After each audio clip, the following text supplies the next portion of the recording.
We have learned that, to form a contract, each party must manifest their assent freely and voluntarily. If one party's assent is coerced, or otherwise not freely given, the law will not enforce a contract against the party. One form of such coercion is known as duress, which is dealt with in sections 174, 175, and 176 of the Restatement. In general, duress involves instances in which one party uses an impermissible threat to pressure the other to enter into a contract. In such instances, the contract is voidable by the victim. Under older contract law, duress was a defense to enforcement of a contract only in extreme circumstances. To invoke duress, a party would have to show that the other had induced her into entering the contract by using actual force or an unlawful threat of death or bodily harm. In other words, under older law, one would have to argue that a proverbial gun was held to her head, and as a result, the victim had no choice but to sign the contract. This basis for avoiding a contract is still embodied in the Restatement in section 174, which deals with the person's manifesting assent as a result of being physically compelled by duress. In such cases, the party's assent is not effective. Obviously, the occasions on which section 174 operates to void a contract are very rare. More recently, duress has been expanded beyond these narrow parameters. A person can invoke duress to avoid a contract if they can show that their free will was undermined by an unfair pressure short of physical compulsion or a threat of bodily injury. In particular, economic duress is now recognized as a basis for relief. This more modern doctrine, embodied in sections 175 and 176 of the Restatement, is better able to accommodate situations where one party uses subtle threats or improper pressure to gain the other's assent to a contract.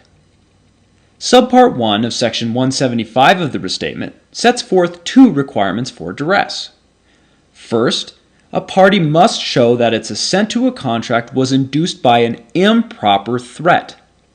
Second, the party must show that, as a result of that threat, he was left with no reasonable alternative but to assent to the contract.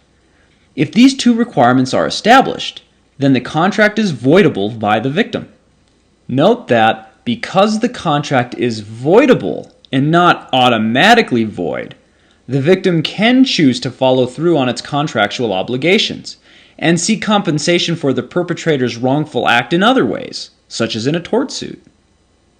Let's explore the first of the two requirements for proving duress, an improper threat. In general, a threat is an indication of an intent to do something that will inflict harm, loss, or injury on a person's body or their personal or economic interests. The intent does not have to be explicit. It can be implied from the words or the actions of the perpetrator. The threat can be either of a positive action or of a refraining from action. Section 176 of the Restatement sets out a number of examples of what makes a threat improper, many of which might be described as instances of extortion or blackmail. For example, subpart 1b states that a threat to institute a criminal proceeding is an improper form of pressure. While someone who has a colorable tort claim against another may threaten to file that action absent the other parties agreeing to a settlement, public policy considers a threat to institute a criminal prosecution to be an improper bargaining chip. Consider a creditor who says to a debtor, "Pay me what you owe me or I'll sue." As a result of this threat, the debtor is induced to enter into a settlement agreement. Under such circumstances, it is unlikely that a court will void the agreement based on duress. The creditor was acting perfectly within her rights. Similarly, if, at the end of the term of an employment contract, a very valued employee threatens to quit unless her salary is significantly increased, the employer will not be able to avoid a new employment contract at a higher salary on the basis of duress. Again, the employee is acting fully within her rights. In contrast, if at the end of the term of an employment contract, the employer threatens to make it difficult for the employee to obtain alternative employment unless the employee signs a release of all claims against the employer, that might well be an instance of an improper threat. Assuming there is no basis for the employer to badmouth the employee, if the employer could make good on the threat in the local business community, the employee may well be deemed to have no reasonable alternative but to sign the agreement. Under such circumstances, a court would likely consider the agreement voidable by reason of duress. In general, a bad faith threat to engage in vexatious litigation is an improper threat. A threat to embarrass or do something spiteful to the other party to a contract might also be considered an improper threat, a violation of the duty of good faith and fair dealing under subpart 1D of section 176. Let's now turn to the second element of duress, no reasonable alternative. An improper threat does not amount to duress unless it leaves the victim with no reasonable alternative but to succumb to the threat. In determining whether there is a reasonable alternative, two issues arise. The first relates to the victim's emotional state and whether or not he had the fortitude to stand up to the perpetrator of the threat. Under older law, in determining whether a party was left with no reasonable alternative, courts looked to whether the threat was serious enough to compel a person of ordinary courage to yield to it. Realizing that a bully should not be able to enforce a contract merely because his victim is easily intimidated, modern courts take a more relaxed view and now consider subjective attributes of the victim.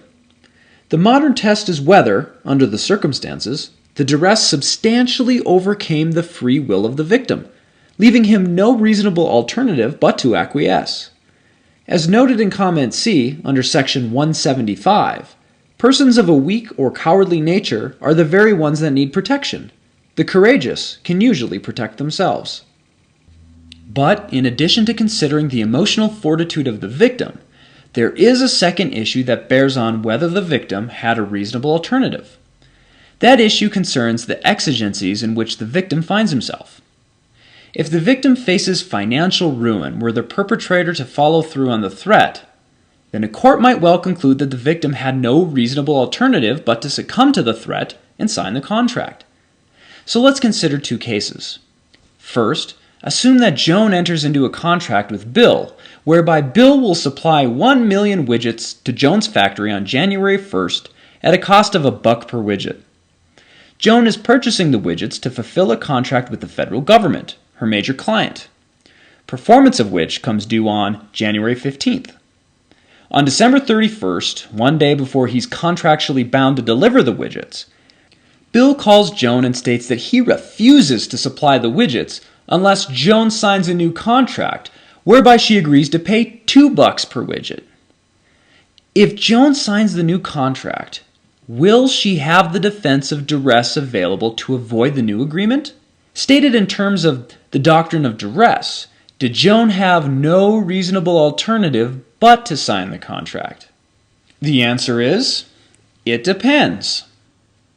On the one hand, if Joan could walk across the street and purchase the widgets at another factory, it's doubtful that she would have the defense of duress available to avoid Bill's enforcing the new contract. She is not in exigent circumstances.